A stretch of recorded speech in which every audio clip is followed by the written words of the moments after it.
नमस्कार। ये बड़ी हैरत की बात है कि जब हम ये सुनते हैं कि भारत ने पाकिस्तान को जीवन रक्षक दवाएं उपलब्ध कराई हैं, यानी जीवन रक्षक दवाएं यहां से वहां भेजी गई हैं और साथ ही सरसों का तेल भी वहां भेजा गया है जिसकी डिमांड थी। अब सवाल ये उठता है कि जब पाकिस्तान ने भारत के साथ व्यापार बंद कर दिया है, भारत ने नहीं किया, ये पाकिस्तान ने किया है, तो फिर ये सब कैसे चल रहा है? जाहिर बात है कि पाकिस्तान के प्रधानमंत्री इमरान खान की रजामंदी के बगैर ये नहीं हुआ होगा, वहां से डिमांड आई होगी, तभी ये सामान यहां से गया है, ये दवाइयां यहां से गई हैं।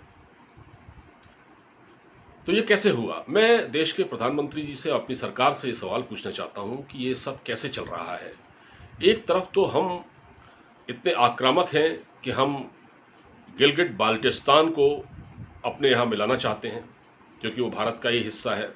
भारत सरकार का बड़ा आक्रामक रुख है। हमारे आर्मी चीफ लगातार बयान दे रहे हैं। दूसरी तरफ अगर पाकिस्तान हमारे यहाँ से दवाएं मंगाता है तो क्यों मंगाता है? क्योंकि व्यापार तो उसी ने बंद कर रखा है ना। धारा 370 हटने के बाद जब वो यूनियन टेरिटरी बना जम्मू कश्मीर, तो उसके बाद पाकिस्तान ने गुस्से में आकर व्यापार बंद कर दिया। तो ये हमने तो नहीं किया, फिर वो सामान क्यों मंगवा रहे हैं और हम उनको दवाएं क्यों भेज रहे हैं? और अगर ये दवाएं भेजी जा रही हैं तो भारतीय सरकार इस बारे में सार्वजनिक तौर पर ये बयान क्यों नहीं देती? भारत सरकार के जो मंत्री हैं वो प्रेस कॉन्फ्रेंस करके ये क्यों नहीं बताते कि हम पाकिस्तान को दवाएं भेज रहे हैं? क्योंकि जब आप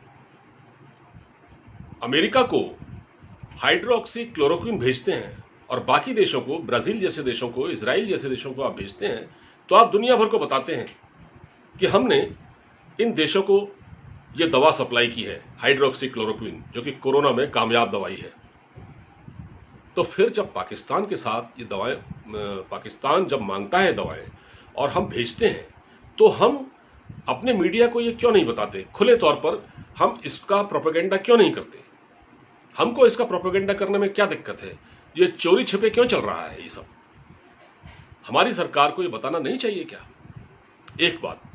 दूसरी बात कि जब पुलवामा में अटैक हुआ था, आपको मालूम है कि पुलवामा में जैश ए मोहम्मद ने आतंकवादी हमला किया था सीआरपीएफ की गाड़ियों पर, जिसमें कि हमारे 40 जवान शहीद हुए थे। उसके बाद से भारत ने पाकिस्तान से मोस्ट फेवर्ड नेशन का दर्जा छीन लिया था।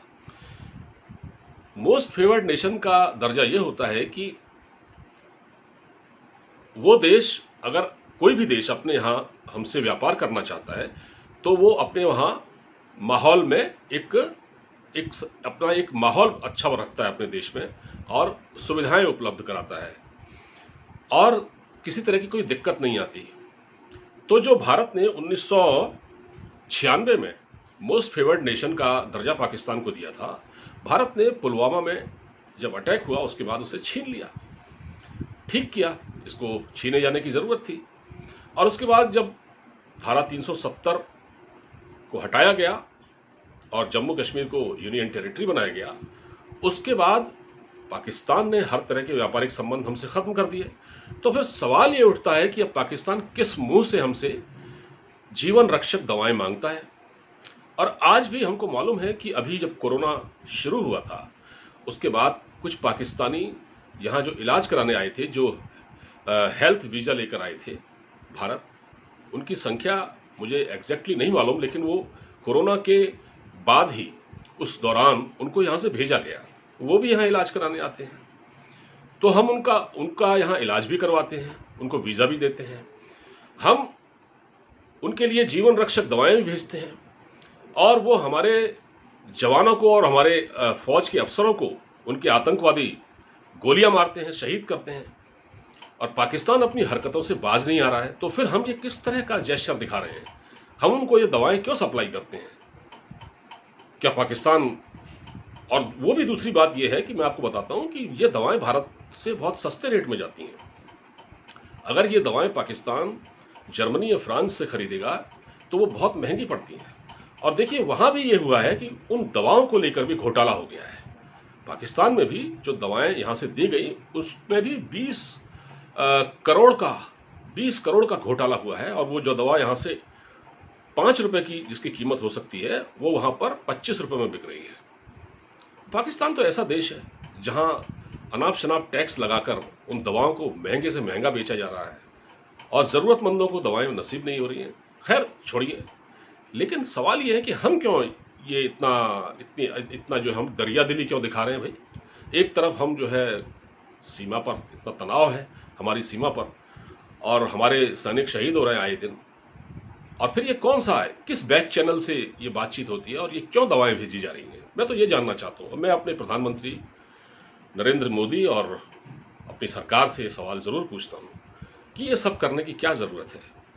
आप ही कहते हैं ना कि बातचीत और खून एक साथ नहीं बह सकता। आप बातचीत भी करें और खून भी बहाएं, ऐसा संभव नहीं है। और हमारे पूर्व प्रधानमंत्री अटल बिहारी वाजपेयी कहते थे कि दोस्त तो बदले जा सकते हैं, पड़ोसी नहीं। ठीक बात है, और वो तो बस लेकर भी गए थे, लेकिन क्या वो पड़ोसी सुधरने को तैयार है? क्या वो पड़ोसी अपनी हरकतों से बाज आ रहा है? ये तो कोई बताए। तो मैं यही पूछ रहा हूं कि इसकी क्या जरूरत है, इस गुडविल जेस्चर की क्या जरूरत है कि हम यहां से वहां दवाइयां भेज रहे हैं। तो ये थोड़ी सी बात थी जो मैंने आपसे शेयर की। फिलहाल इस वीडियो में इतना ही। अब मुझे इजाजत दीजिए, अपना ख्याल रखिए, नमस्कार।